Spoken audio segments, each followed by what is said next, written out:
Good morning. Today's session is another LinkedIn Live, and it says being human enough anymore. And I've changed the timing by about 3 hours, so I'm not expecting many people to turn up. Why is that, Dave? Why have you changed the timing? Because I've got something else that I'm going to go to, which is about connecting with people. It's a big social event, a business event for men. And the reason I'm going to it is because it's so easy to throw yourself into just doing stuff online with robots and overseas online connections that sometimes the in-person stuff has disappeared. So I've moved it for this one reason, and I'll report back to you on the good stuff I can share with you when it comes around to doing our session properly.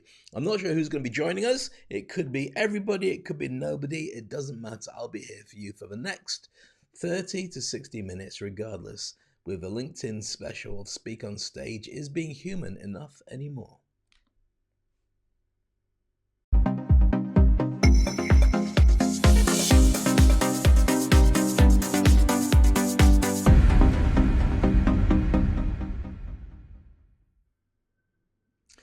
Lots of questions to be asked.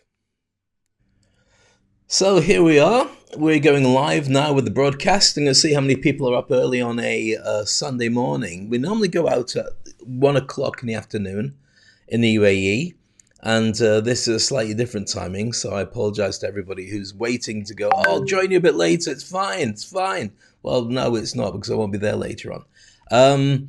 So we're going to give you the opportunity to jump on. If you're having a breakfast and you're in the UK or somewhere where you're a couple of hours earlier, like Europe, then carry on. Have your breakfast, join the conversations. I think the subject today is really interesting, is being human enough anymore.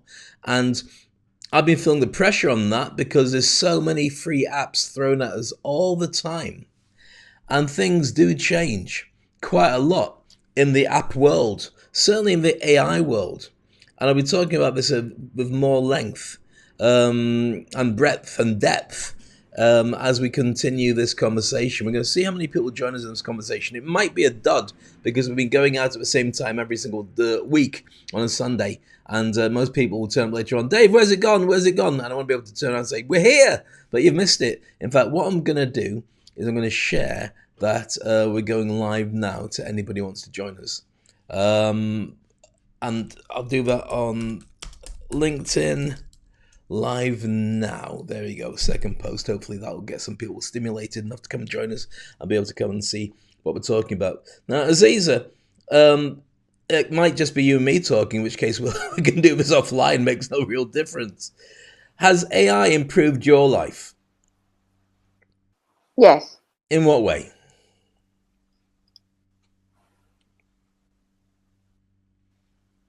I I don't have to spend too much time on stuff when I can automate a lot of things and I can get responses or content faster so I can finish my work earlier.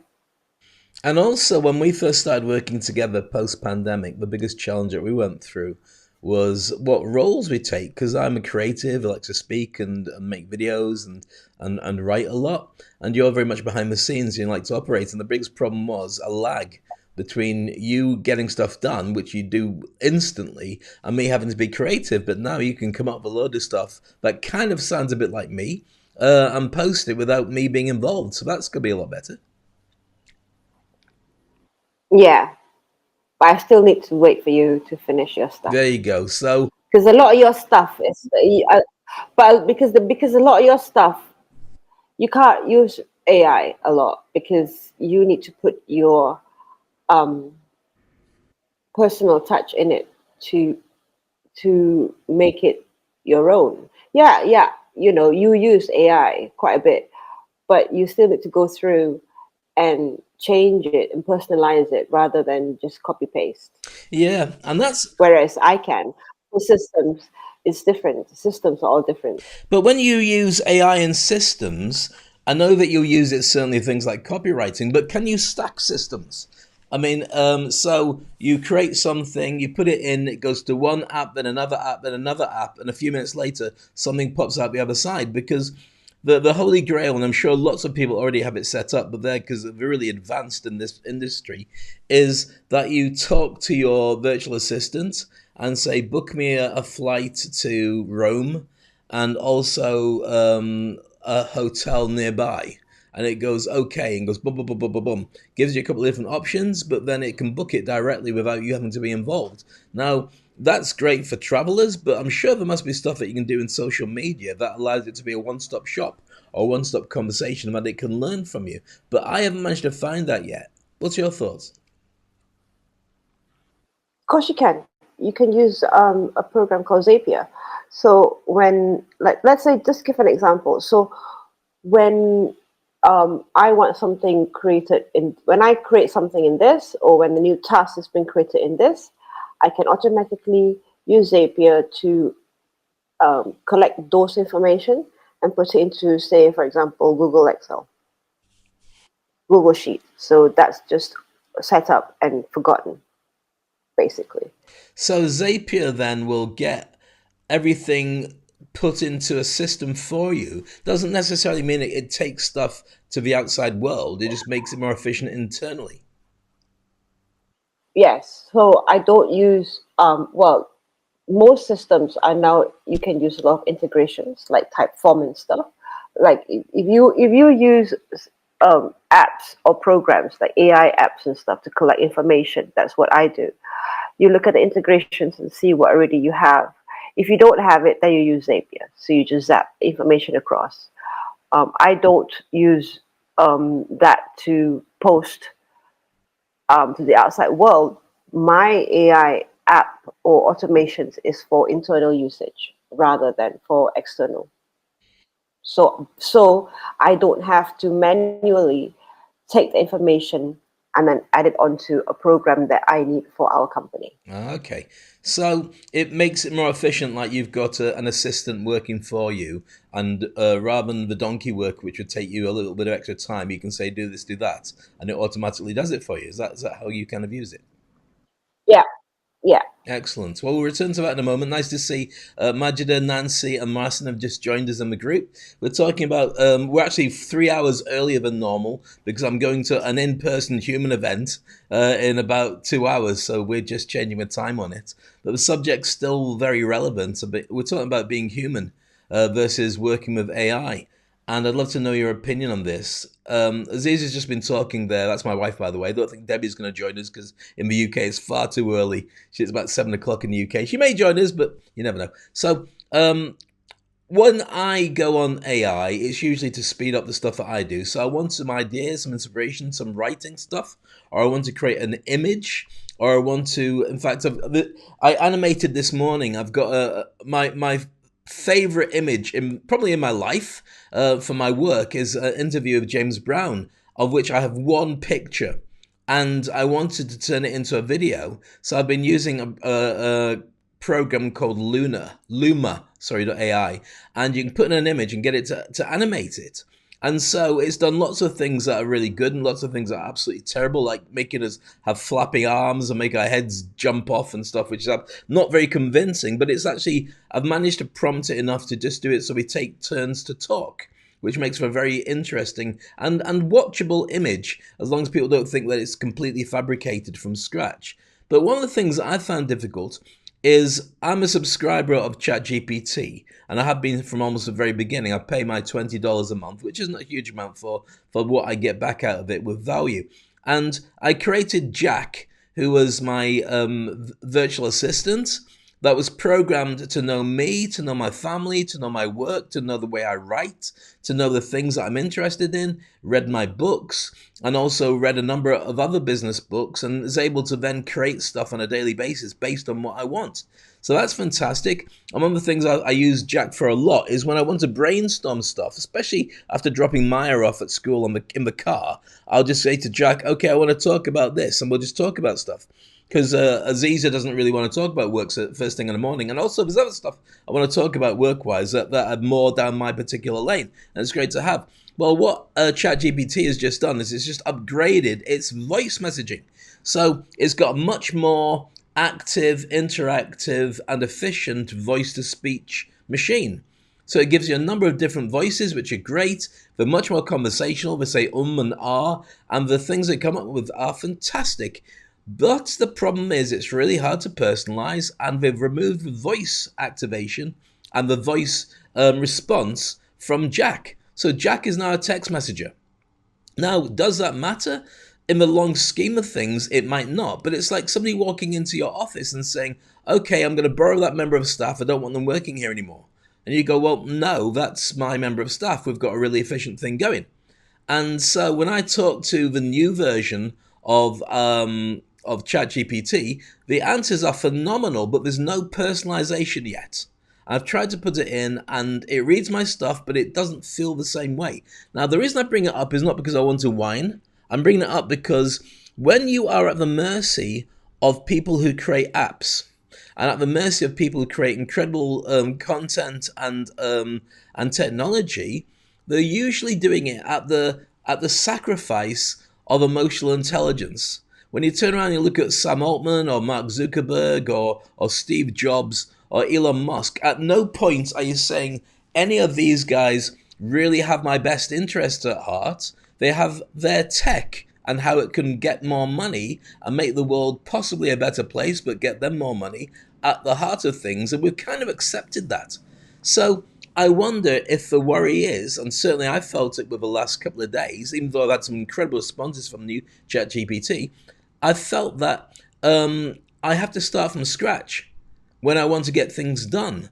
And if that's the way it is, more and more technology is going to be going that way. Is that bad? Well, I think it is.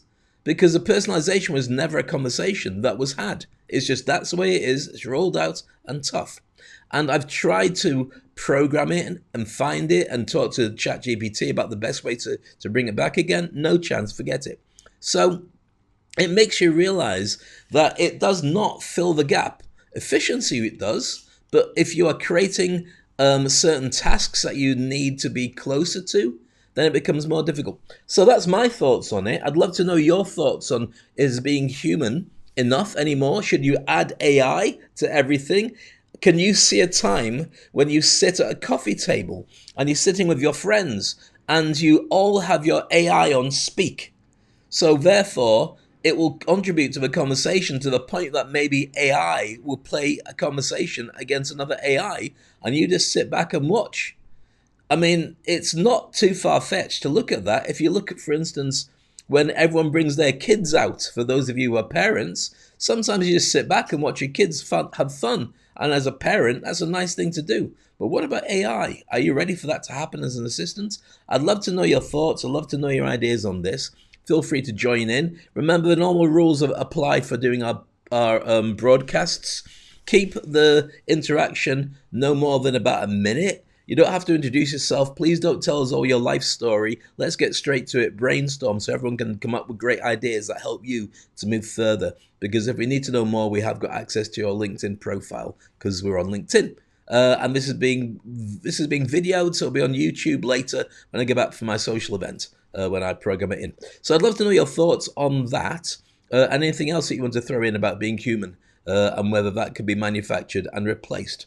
Aziza, we're looking at growing a much bigger organization, and we're looking at doing it with real people as well as looking at doing it with AI, filling a number of gaps. Do you have any fears about filling more AI? No. Why? No, I don't. Because from the system's point of view, if somebody is already more advanced than I am, they probably have a better idea or a better system method than what I can think of. That is So I just will go, oh yeah, that's brilliant. Instead of me adding an extra step, the person could already gone right. You can just skip the step and do it this way. This way it's faster for me. okay. I'm going to throw a cog into the works, and or a spanner into the cog, as it would probably be more precise. The biggest change I've seen, apart from AI, in the business world has been the introduction of emotional intelligence and the need for all managers to understand empathy and be closer to their staff and care what their staff feel and look after that. That's been the biggest change for many managers. AI doesn't do that. it might be able to fake it a bit better, but it's not doing it particularly well. Now, I worry about that when you're looking at a big organization. Can you see that being something that would be a challenge? I'm throwing this also to the group, by the way. If you'd like to join us on stage, then please put your hand up and then we'll bring you on stage to have a chat with us. If you're happy just sitting and listening and drinking your coffee or your hot chocolate, depending where in the world you are, or your glass of water or your big bottle of whiskey, then feel free to do that. So Aziza, don't you worry about empathy when you start using these gadgets, or even that they'll have no loyalty and share your content elsewhere. No, I find that, see, using a program to give information rather than having an unnecessary morning hour meeting when you get to the office, it's much faster. In my opinion, it's easier for the boss to see, okay, what's my company, where is it growing and everything, instead of having that 1 hour unnecessary meeting every morning to ask everybody what's the deal, why you're not doing this, and blah blah blah. So when that's already in the system and you can see as an overall, you can the staff A don't have to stay overnight or get what you call it? What's the word where you work past working Overtime? hours? Overtime. You don't have to do overtime to, yeah. You don't have to do overtime to a report, or you don't have to attend an hour meeting. You can have longer lunches as long as the work is done. You can bond better. It's much better for the welfare of your staff if you're bonding better rather than making them work because they have not completed their job scope for the day, the tasks for the day. So I'm going to throw. If apps can do that and cut it down, sorry, if apps or AI apps can cut down the job timing, but do it correctly, then why not? I'll tell you what, I'm playing devil's advocate. Why not? Because sometimes having your staff going into the office or having your staff in a meeting is not just because you want to see how efficient the company is becoming. It's so everyone can bond and feel part of a team and part of an organization. And you can monitor to see what's going on with your team. Are they looking okay? Are they looking drawn? Are they looking exhausted, tired? Are they upset? Are they spiky? Is there a dynamic between the staff that you hadn't noticed before where maybe two people are working together very closely and they sit on opposite sides of the room and don't even look at each other? Dynamics like that are very human. And so that's something that easily, as a manager or as a leader, you can pick up amongst your team, but it's not something that you would do if it was just all done by AI. And I'm not saying that you need to necessarily have that in a small organization, but I think there's a lot to be said that makes it a lot more effective if you can tell, if you have a team, if you can tell that the team's working with you. Now, I know Nancy's going to join us on stage as well. But Aziza, do you want to answer that before we throw the floor open to that? Well, then in that case, then in to answer your question, why don't the boss walk around and have a sit down and go talk about something else, talk about bonding conversations rather than why didn't you do this? Why is it not done properly? Or let me see your face. Do you know what I mean? Like more personalized attention rather than about work. Then that way, as I think it was last week when Nitin was around, then there was more bonding sessions going on. There's more relationship going on rather than everything just about work. If work is already, say, put like automated, but you are still on top of it.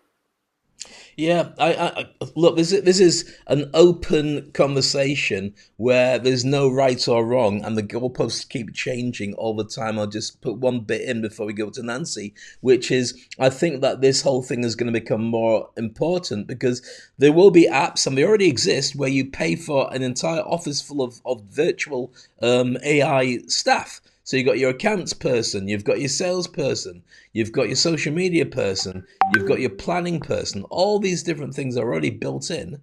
And so there are going to be more and more entrepreneurs who are able to set up their own business without a big group of staff, and more power to them. They'll be much more efficient, they'll get better results.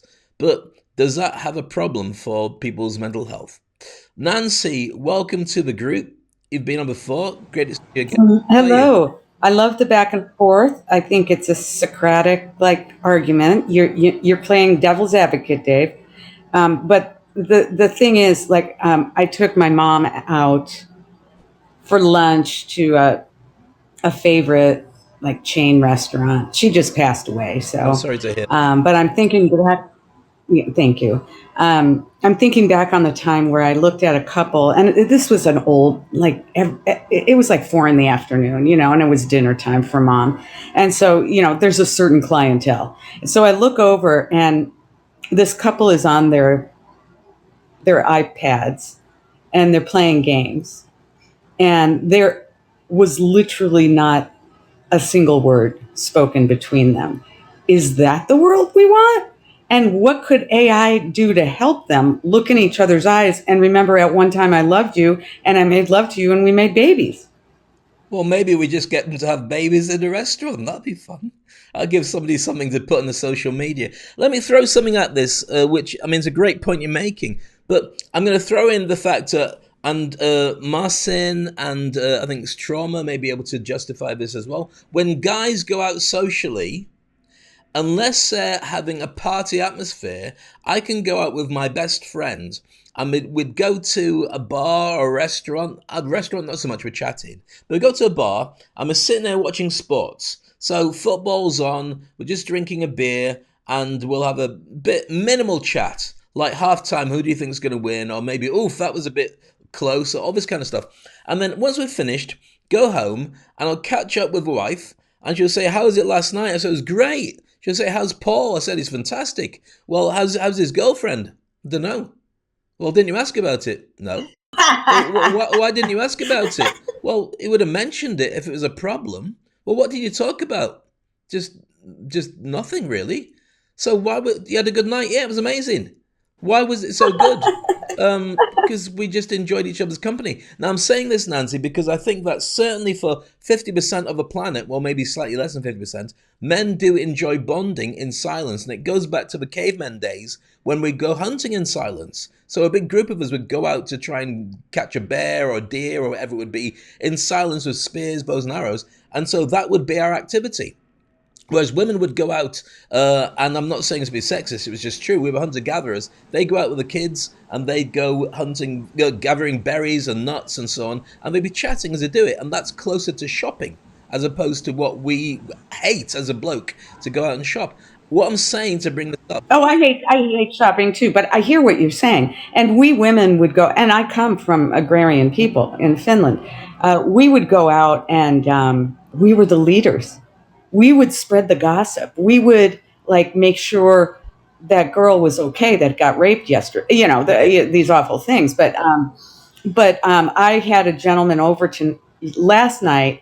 I was pretty sick from chemo, but anyway, he drove me home from the airport, and we were silent all the way, and not because I felt sick, because we've had a falling out, and I'm not so interested anymore. But he came in, and I said, I'm going to bed, and I'm not pissed.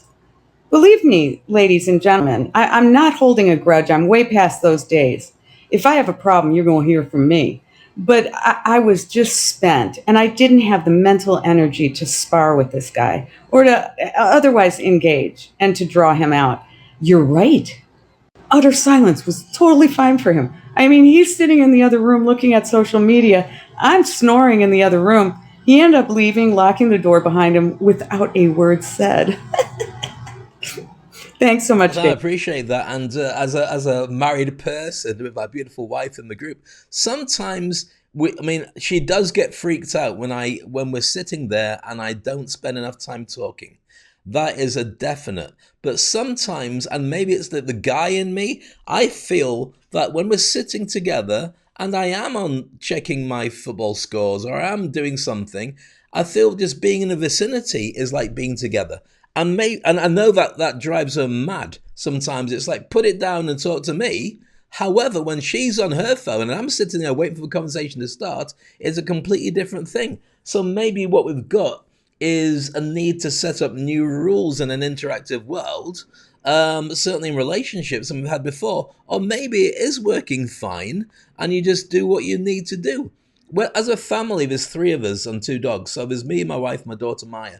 And on a Saturday, we sometimes sit together for dinner, and sometimes we do it in our own space where we're watching our own TV shows or doing our own stuff. There's just no work that I'm meant to do during that time, and it's really important to have a balance. And none of us complain, where were you on Saturday? Because that's our one mental health day that we have. The rest of the time, by Aziza's rules, and I completely back it, we sit together for dinner. That's the one rule we have to have. Around about 4 o'clock every day, we sit together and we have dinner and we have conversation and no devices, and it helps us to get the right kind of balance. And I love that. Miana, you just joined us. How are you? Hello, Mr. Dave and Miss Aziza, if I pronounced it You correctly. have. Um, uh, I'm fine, thank you for asking. I just entered to hear my friend Nancy, and I am honored with something that she currently um, does different than before, let's say in that way. On the other side, I think your explanation about balancing inside your family is a real and for me a great example of mixing energies from husband and wife in a way that is perfect. Let's say everything you explained Excellent. about phone, about Well, here's the thing, making Mariana. every person crazy. It is reality. Here's the thing, everybody's got to find their own way of doing it. And the question today is really about being human. Is it enough anymore? And I mean, the way that I see No. it is everyone turns around and it's not this generation's conversation. It's a conversation that's had for many, many years about, oh my goodness, everyone's on their devices. They're not interacting anymore. And there's a lot to be said for that. Kids don't talk to each other the same way, but they do talk to people all over the world through their devices. So that's a thing that's changed. Also, they don't grow up Yes. ignorant. They grow up with a lot more interaction, a lot more access to facts, a lot more ways of being able to understand how to make money, a lot more. They've got a level of imposter syndrome because there is a fear when you're online that everyone's doing better than you, but at the same time, there's solutions you can get access to. It doesn't become something that you have for the rest of your life, and then you have to deal with it with a therapist. You've got access to answers all over the place, which you've never had before. But I think one of the big things that we all really have to look at is, where does that leave us? Where does that is it good for us to be going in this direction? Are we just in the teething problems that come from adding a new technology? Or are we going to be going through a big change forever? We've mentioned before that the big hitters, the big experts on the AI world, haven't really got the average person's interests at heart from an empathy point of view. They've got the business world's interests at heart from a making money point of view. And that's the way capitalism works, good or bad. And I just wonder whether there's lots of people who are going to end up feeling left behind because it's going at such a speed and such a rate that it becomes really difficult, if you're not keeping up with it, and even if you are keeping up with it, to not be knocked over by the tidal wave of AI apps, productivity, and super rich versus those of us who are trying to make sure that we stay on top of things, but also balance our family and our well-being at the same time. I agree with everything you said. Um, Point where artificial intelligence and technology is now is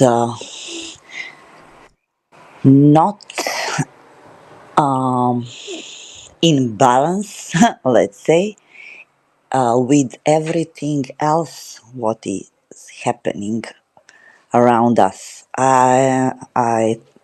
I'm talking about global things, not, I'm from Serbia. It's a real mess here. for years. So I'm not talking from the point of Serbia or Balkan. I'm talking globally. People are crazy, if I can use that word. Yeah, Mariana. The situation around the world is really sad. Yes, Like jumping in. However, in what I want to say is just for me, using AI and using apps into your work is to help, is to make your productivity level better, because then you have more time to be human amongst the people you love, to be human with more friends, to have time rather than before. Oh, let's meet up. No, I can't. I'm busy. I got overtime. No, I can't. I gotta do this. No, I can't. I can't. I gotta do that. That's what AI, in my opinion, is to do. Because once you set up your programs, once you set up that, it goes out automatically. You don't have any excuse but to sit down with your partner and think, oh, what do I talk about? Let's see, what can I talk about other than work? What conversations can I have with my child, rather than I'm on the computer back again because I have to work? That's what AI to me is for, because it makes my job finish faster. Then I have time right before she goes to bed to have a sit down and talk and have a relationship, rather than I'm just too busy at work. That's what AI is for me. So just being human in work situation. Yes, because you have to use somehow your brain to figure out some things that you need to be human, some things you can use your computer for it, your AI for it, not just everything depend on AI and disappear. Do you know what I mean, I, Dave? I think that, I mean, I was just, while you were both talking there, I was thinking about what the world is like at this moment in time as a direct result of us having AI, which makes life a lot faster for those that want to embrace it, and or will make a lot more millionaires, because they can get tasks done easier in the early stages, because your average business that starts up fails because financially they run out of money, because they just can't scale it well enough, or they just can't get enough clients well enough, or in the I mean 80% of businesses fail. That's going to change considerably because they're going to have a better start of being able to launch themselves with AI. But look at what the world is right now. We've got, and I don't want to get into the politics of who's to blame for it, we've got two major wars at least, where if tomorrow you heard they came to a conclusion that made them the way they were before the wars kicked off, I don't think there's anybody on the planet who wouldn't go, oh, thank goodness, great. Nobody's really invested in anything apart from, can we just be peaceful, please, and work it out? So it's in human nature for economic reasons or political reasons or religious reasons to start a conflict of some description. It's also true that one of the things that happens around the world, and this has been happening for a very long time, is we have a kind of Cold War going on, which is that the economic side of every country is involved in little conflicts using apps and using the finances and using crypto, and it's not like a big fat war with tanks and guns and planes and automobiles. It's more like an economic one using technology and using people on the ground and businesses to take each other around. That's been going for a very long time. So are we being human? Yes, we're being exactly the same ways we've always been before. Are we being kinder? Well, I think we kind of are as well. Why? Because I think the pandemic taught us, or taught many of us, the importance of understanding how to deal with your well-being, that depression is out there. And I hear a lot of conversations, especially in sports, about people's mental health being as important as the awards or the medals that they win. There's very few conversations where you see somebody who wins something and says, yeah, it cost me my entire mental health. People would frown on that nowadays. So when Simone Biles dropped out the Olympics a couple of Olympics ago because she said she had challenges and then came back and won tons of golds again, then that's like a triumph for it. So I think that there's a lot to be said for a change in the way that we consider things, but I'm not sure where that takes us next. And if we lean in, because for many people, their job is going to change considerably with an AI app. So, for instance, I don't know how many people in the room are accountants, but there will be an accounting piece of software with AI driving it that will just jump in and do 70% of your job. Now, that's going to make you more efficient so you can get back to the decision making process, but it's going to put a lot of juniors out of work because they're not going to need to be in that. Now, that's going to happen to law, medicine. It's already happening to many of them anyway. Certainly for copywriters and journalists, well, everyone can do journalism, everyone can do art. So it's changing quite considerably. Does that mean that we have to lean into something else? Well, I think we do. And I think we also have to lean into the fact that our human skills are pretty much set. You can learn new stuff, but if you lean towards technology like you do, Aziza, or you lean towards human being interaction like I do, I can adapt it a little bit with technology. You can adapt it a little bit by learning more about speaking, but you don't necessarily feel comfortable. You just feel adapted. So, what does human mean? And is it important to go back to the way that we were before and protect it? Or are we looking for a new hybrid version of humanity where people just embrace AI and play with it? I know that we have to do that anyway, because if you go in a cave, then you've not got access to internet and you're missing out on so much. Well, are you missing out on so much? Those are questions I want to throw to the room. Feel free to put your hand up, join us on stage. We're about halfway through today's session. We've done it slightly earlier this week because I'm going to an in-person networking event on a Sunday to press the flesh, which sounds rude. Not that. It's really just a chance to connect with a lot of business people in person, which I would never normally do. But I realize that as I spend so much time online, it's really important to balance it and do other things as well. Aziza, your thoughts on? here's here's what I think, right? When we were growing up, right? When we were kids, I don't know, but I think your parents did the same thing. After dinner, everybody will sit down together and bond. We could over TV, over whatever. But when we had to work as parents, and as you, for example, before AI, before ChatGPT came on, I didn't have time after dinner to have a sorry, to have a sit down and just talk sessions, um, because after that you have to do your content creation. After that you have to do your email campaign. You have to write the email for me. You don't have that, but now because of ChatGPT, you have already done that in a shorter amount of frame. That then allows you to have that time with me to sit down and we can talk over stuff, over just normal conversations as partners. And I think that's why I love AI, because it just allows time with you. Yeah. And that for me is more human than anything that I can think of, because I get to see you and talk to you. It's true.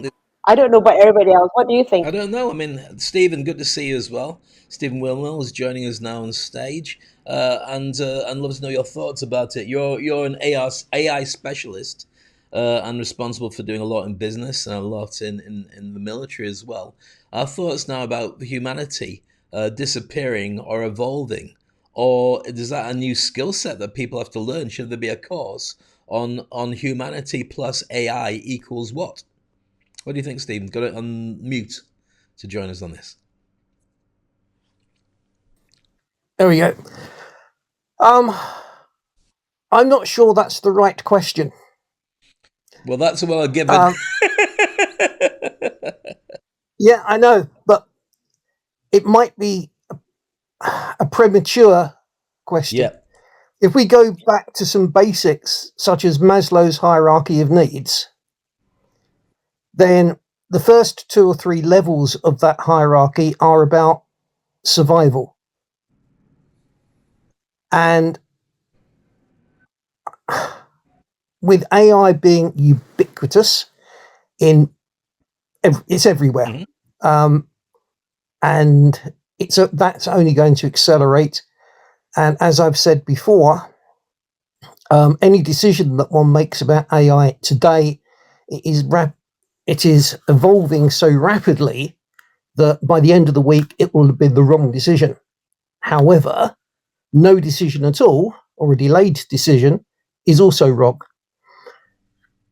But going back to your question, I think as long as people's basic needs are going to get met, like I said, I go back to Maslow's hierarchy of needs, then the upper areas of that particular triangle are going to evolve in ways that we don't expect.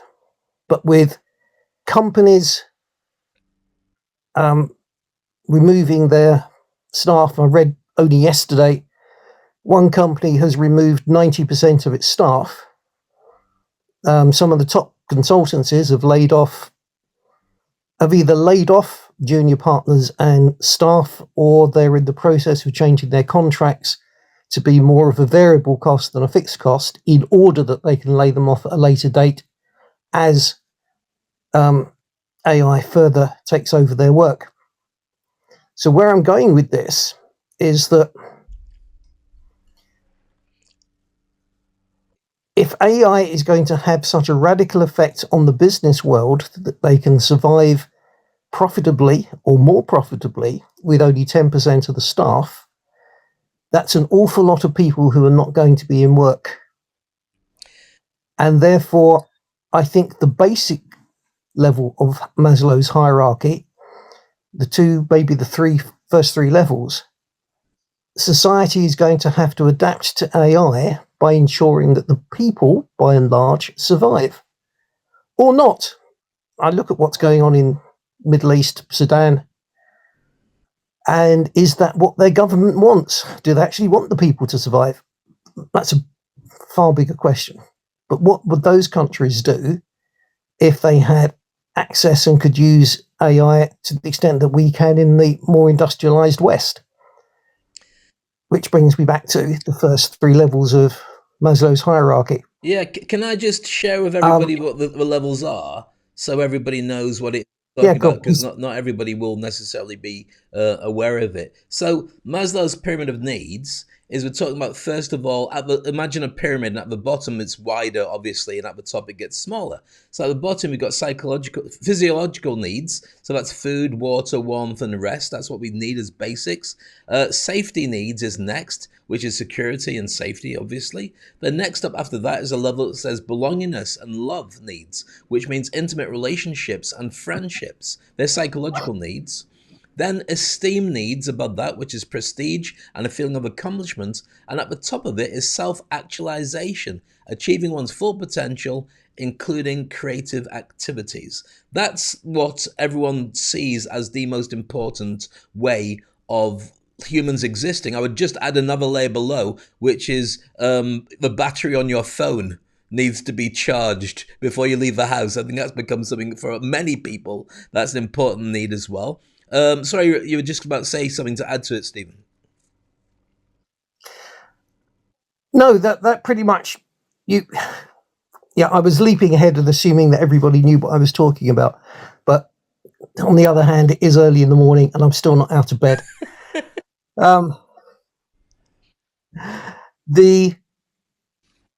I'm going with this is that with such a high attrition rate to employment, the basic levels, I think certainly the first one or two, possibly the third, society will have to adapt in some way to cope with a population that may actually not be able to work. And I heard talk, was it last weekend, from one Labour activist talking about universal credit, in that everybody in the country would get something like £10,000 or £12,000 a year, regardless of whether they need it or not, but would have to have that in order to survive. As a result of AI laying off 90% of the population. Food for thought. It is, and it's coming faster than we've ever done before, maybe because we haven't done a shift. I remember years ago, this is going back 30, 40 years ago, when I was at school with the ancient Greeks. Our religious studies, that's Christian, religious studies teacher was talking about the importance of our spare time and our well-being, and our spiritual fulfillment, not necessarily about from a religious point of view. In fact, I made it clear that I didn't want to talk about it from a religious point of view. Just the fact that the work world is changing, and people need to be happier in themselves, and they will have more spare time. But I don't really know whether that means that we're not going to evolve into having more leisure time related industries like the gyms that are available, or pastime related industries might grow bigger. Or it mean because right now it's all about how tech can improve things. Plus, you got your medicine, you got your food, and you got various other industries that will always be there. Maybe we're looking for a revolution in terms of the way people see the industries. Maybe that's a bit that's missing, rather than seeing everybody with no work. I think as long as, back to the pyramid, as long as the basic requirements of life could be found, then the higher levels of it will follow, because there is the free time and access to the information to enable that to happen. But if we can't restructure society to the point that people can survive, then actually what we're seeing is probably the precursors to revolution. Yep, I can easily see that being something that would come along, and it might even be a subtle, slow one that people have already bought into long before it actually starts making a huge difference. But you see, I see that. I mean, the education system has been criticized by many, many people, including myself. For 200 years, it's not evolved at all. It was getting people out of fields and into factories. And so the mindset is very much get your degree, and then you'll have a job, and then you'll be fine, and raise a family, look after yourself, and you're good for life. Well, that's not been the case for a very long time anyway. So maybe it's the education system and the way that we get people to be able to understand they're going to school, connecting with people, finding a vocation, and turning that into an income that's missing from the whole system. Because you should never be in a position where you've got no job, ever. You should be in a position where the old one doesn't fit anymore. The industry changes, there's new trends, and so you have to evolve yourself, learn new skills, start a side hustle. That's the way that I naturally deal with any challenges, including a global pandemic. But I know that most people don't think like that, and that's because at school we were never taught to. Would that be a solution? Look at the education world as a good start of that, maybe one that's sponsored and helped from industry, do you think, Stephen? Well, I could argue, and have done, that schooling in the West, and I deliberately phrase it that way because the Chinese have a different system, as do the Japanese. But the education system in the West is doing exactly what it says on the bottle. It's designed to produce people that will work as drones for the existing society. It's not designed to give people, God, I've forgotten what it was called now, critical thinking or critical analysis. You start putting that into education, and you start to end up with effectively a young generation that can identify and criticize and challenge the accepted ways of doing things. So if you look at the education system, critical thinking was removed in the mid-50s in the UK.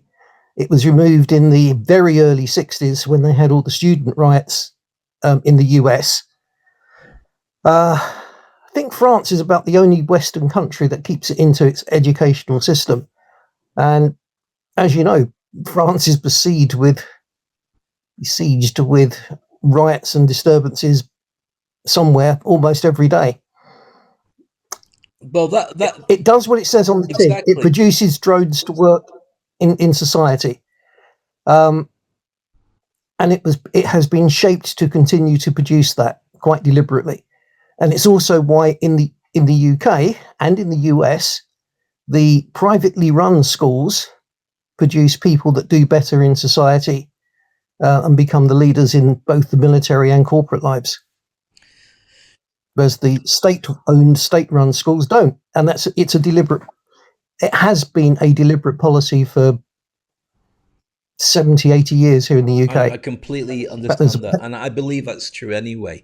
I was going to say, I remember going back to the UK and chatting to some friends of mine who just recently, well, they weren't recent graduates from university, but they were talking about university days and the things they enjoyed and the fun that they had. And I talked about the fact, I remember that we had a sit-in protest about, we were in Essex at the time, in Chelmsford, about the cost of living for students was too expensive. So we all decided to protest in the library, slept there overnight, and got the press involved. And as I mentioned this, everyone's mouths were aghast. I said, well, don't you get involved in student union things? They said, what's a union? I said, well, don't you have a No, we don't have that. We've never had that. And it just made me realize, exactly as you said, that everyone's just bought in. That's your system. Pay for it, get out, and don't get a job if you don't do it. And that is that process of just saying that's the accepted rule. It's the mindset and the difficulties of being able to challenge it. Now, here's another thing, Stephen, I'm going to throw in, and I love your take on it. You're going to get rebels like myself, like yourself, like many of the people in the group, who will use AI to speed up their ability to make a difference. And that won't be to do it the way the system wants it to. It's to do it the way that our hearts tell us to. Is that a good thing then? It depends on the direction that you're looking at such actions. I don't consider myself a rebel. I've always worked within the system. You know, I've been a senior military commander. I was very nearly a priest. I've been a judge. I've always worked inside the system. I am Mr. System. It's your fault then. To a degree, yeah, actually it is. I have helped set some of the systems in place that the civil service use, and they're now implemented across the UK civil service, not just the Ministry of Defence. That's not answering your question. No, but it allows me to ask another question. When you made those decisions to not be a rebel, to be the opposite, and to be the system, when you made decisions, was that based on getting everyone to conform? Was it based on economic efficiency? Was it based on long-term growth for everybody? Or was it based on there's gaps here that if I use my knowledge to fill, we'll have a much better system for us to be able to police and look after? It's a mix of all of those. It would be impossible for me to focus on any one particular area, because that's not the way that the thinking is done, but it would involve elements of all of that. What would make this? What are we trying to achieve? What could be done to make it go quicker, faster, cheaper, whatever? And then coming up with a solution that makes it quicker, cheaper, smoother. That's one way of looking at it. Like I said, don't describe myself as a rebel. I've always worked inside the system to do things from a system-wide perspective. If anything, you could call me a systems engineer. That would be a reasonable description. Sure. My dad did that. He was a systems engineer for ICI and in the chemical and programming industry for computers. So I get that very well. But that means, at the end of the day, it's driven by your values then.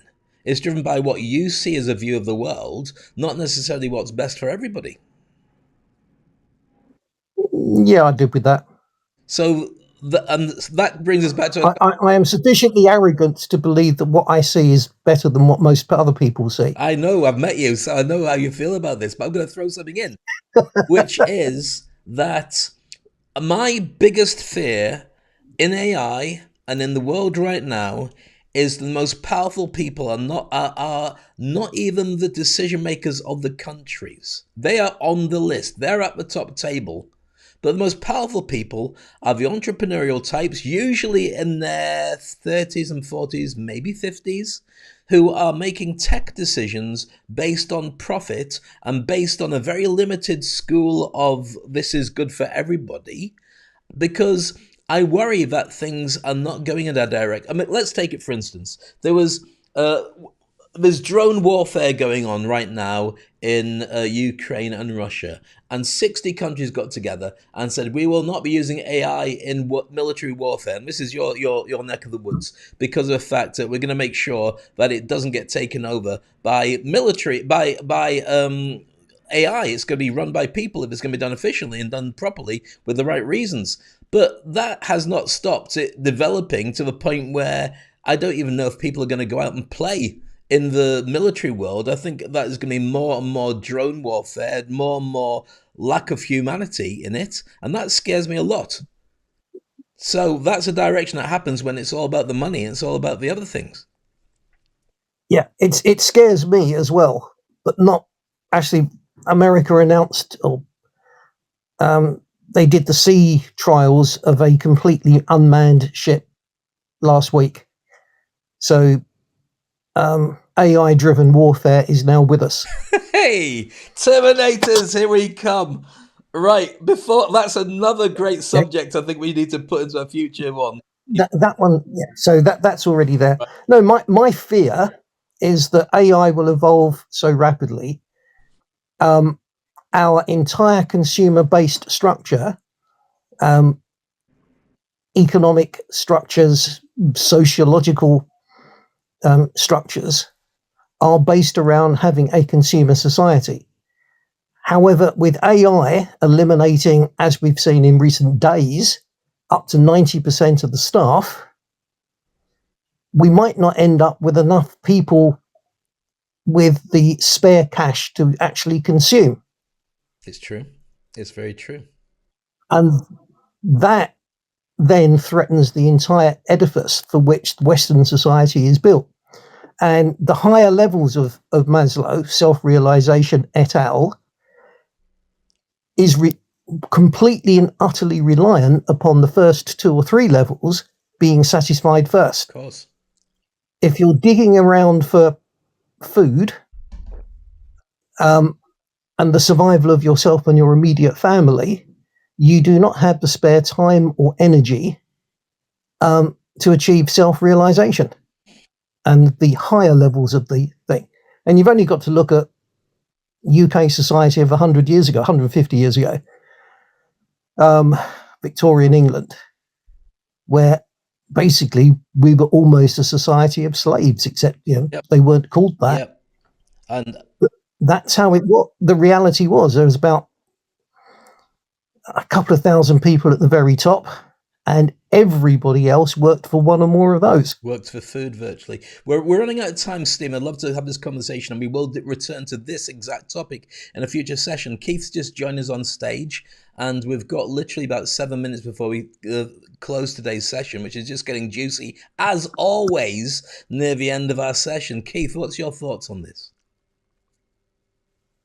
Thank you so much. I appreciate you. This is a great topic, and I love to just sit back and listen because I want to understand exactly what I'm walking into. And I do believe that there's a time and place for AI. I do work on creating different types of bots and technology for companies, and also for building up community resilience with AI. However, there's always guardrails that are put in place to ensure that we're looking at it from multiple lenses and not just our lens, and seeing like what could happen. So ensuring that there's the proper instructions in place.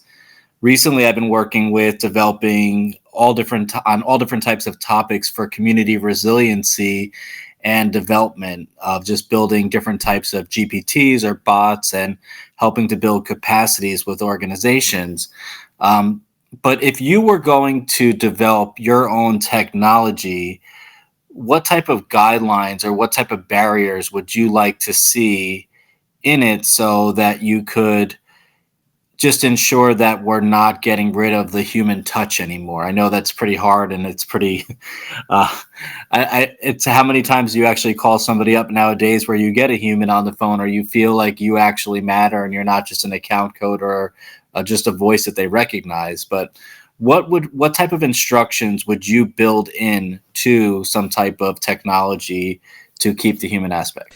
That's a great question. I don't think it's easy to answer that, and I'm going to show you exactly why. Because at the beginning of today's session, I talked about the importance of having your AI and having the way that ChatGPT has altered it. In fact, I'm not going to be able to do it because for some reason it's not working right now. But the update on ChatGPT has made it a lot more chatty, a lot more human with ums and ahs, and it's conversational. You can interrupt it. And it's at the point now where most people would not know it's not a human being that's talking to it. And I think what Stephen said earlier about the fact that the system is set up to not deal with this, and the fact that yourself, Keith, as an entrepreneur, as a business leader, is helping people to be able to cope with it, still leaves a gap in the fact that we haven't really got a strategy overall that allows people to not fall in the cracks between where things are going to go. And it's happening really, really quickly. And to go back to the original title of today's session, which I think we may bring back again just in its form, is being human enough anymore? I think it's such a loaded question because of the fact that the conversations we've had today have been about the old way of being human might not be enough anymore. As in, you go to school, you get a qualification, you go and get a job. Qualifications are like crypto. That just basically somebody says that's worth something, so it is. Getting a job may not exist in the same way because so many jobs are being changed by AI. I do think that one thing that we can look at, which I don't know whether it's going to make people feel better, is with AI, we will be able to go further into space, further into quantum, and further into unknown territories. And that won't just be about people who are great on the tech end. It will be opportunities for other people to do stuff. And so maybe that's when we expand. When we don't have enough left on here for us to be able to get into, maybe we change our manufacturing. Imagine if we created an industry like we were joking about Space Force ages ago. But supposing we got all our existing industries and we said, right, we're sending people to space now. AI can do it very efficiently. We're not going to go to Mars. We're going to go to a couple of other planets first, or set up some space stations. We need industries to fill those with stuff. Well, that might be something that creates a whole new way of existing jobs, staying where they are, and doing more stuff. I'm just making it up as I go along here. I'm just wondering where we go. I have faith in humanity, that we are good people, and we do ultimately look after each other if we can look after ourselves, and that people do see a need to create stuff that brings in money that other people are involved in from our Maslow triangle, as Stephen said. But I do think that we are looking at leaders who are only looking at the tech and the money and not necessarily about the impact it has on people. And that worries me a lot. Let's get final thoughts on that. If you just joined us, by the way, nice to see you. And what time do you call this? Normal time, Dave. Yeah, I know, but the problem is we started 3 hours earlier. And we may do something similar next week. I don't know. Keep checking out on my LinkedIn profile or join our WhatsApp group and you'll get the latest details of when we're going live. We have to finish, unfortunately, shortly because I've got an in-person event with real humans to go to shortly. But I'm going to let Keith, Stephen, and Aziza have our final thoughts on today. Before we do that as well, I'd like to get your thoughts and your comments into our comment section on this post.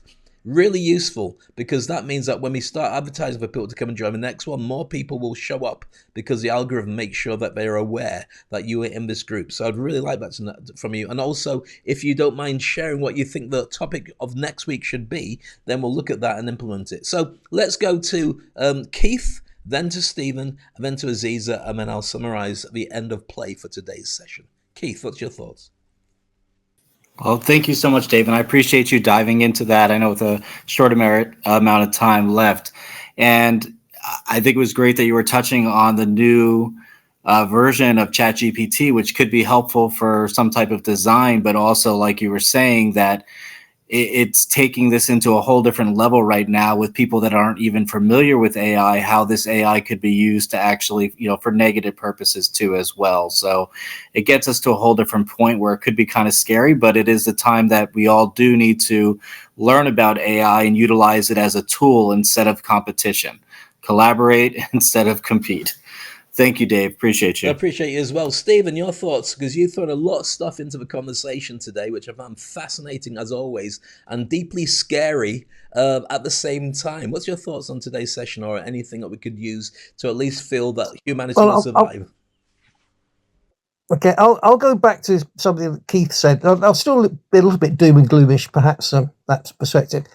Keith asked when he first came on what handrails, barriers, constraints we would like to see built into AI for whatever reasons. And I know that there are government think tanks and politicians who are wondering and worrying about what needs to be built in from a legislative perspective to constrain AI abilities. My view is that AI is now so relatively simple to generate for one's own company that regardless of if everybody follows the handrails and constraints, that's great. Then everyone's on a fairly even playing field. However, I know enough senior business people that would say, to hell with that constraint, take that out. I want something that will achieve this for me, and the constraints will go out the window in order that they can achieve a competitive advantage. And therefore, putting in the constraints and the handrails will probably only have a short-term restraining effect, because very rapidly people will want to develop their own without those constraints. I 100% agree with you, and you are Mr. Doom and Gloom, but I still love hearing what your thoughts are on these subjects anyway. I really appreciate you joining us from your bed. I know it's early in the UK, but you took the time, and I really value that as well. On that subject, Aziza, and you're from Singapore, I remember something that ties in what Stephen said, which is the fact I remember when Japan was seen as the world leader in tech, more so than any other country. Anything that reached our shelves was already old technology to what was coming out in Japan. So everyone jumped in and went, wow, have you seen that? Yeah, but that's not what they're doing over there. And the kids grew up with tech at their hands, and the way that kids are now, that was Japan. Also Singapore. You're one of the most incredible people I've ever seen on a device or online. You just look at it and go, right, that goes there, and you're so fast at doing the stuff we do in our business, which is fantastic for me. So what's your thoughts anyway? Forget that. What's your thoughts on today's session? And are we all going to be replaced by robots? And would you like that to happen? I think you would. Yes, I do. Haha. No, actually, it all depends on what you feel happy or what you need to feel happy in your own life. As a family, as a person, what do you need to feel happy? If your needs are, I just want something to run my business while I can have 4 hours for lunch, then whoopee-doo for you. If your need is to run the country, then it's a different need altogether. Which then brings to is school really important? Is university degree really important? Since AI is going to be there, and nobody has a choice to say nope, I am not going to embrace it, because like Facebook in 2007, it is there and everybody got on it. If you're not on the bandwagon already, what are you waiting for? It's going to be too late. That's what Singapore is. If you are not on it, it's too late. I like that. That's my thoughts. And I remember I was one of the first people that I knew to get up to 5,000 connections on Facebook. I did it within a very short amount of time, connected with everybody I knew, everybody that I wanted to do business with. But what happened was, once I'd hit 5,000, I realized I'd added a ton of people I didn't care about, I didn't know, I would never interact with, and I was stuck with. I don't use Facebook much at all, and I haven't done since all the data from Cambridge Analytica was doing so many dodgy things around the world. And I think that that kind of warning sign is something that everybody needs to worry about. I think the one thing that is good is we're in a much better position to be able to do something about it than we were when we we're just relying on governments to do stuff, because we all put our weight in by doing stuff for ourselves. But if there's anything that comes from today's conversation, And it's maybe a lasting memory for everybody in the group. And I want to thank everybody who's been here. Nancy on stage, Mariana on stage, Marcin, Terry, Istak, and Shivanka, as well as Stephen and Keith for being part of this community. Is you mentioned about family. I think if there was a template, or there was a buzzword, or there was a direction that we should look at with AI, is how do we build it as a family? Everybody on the planet, everybody is connected to make sure that nobody gets left behind.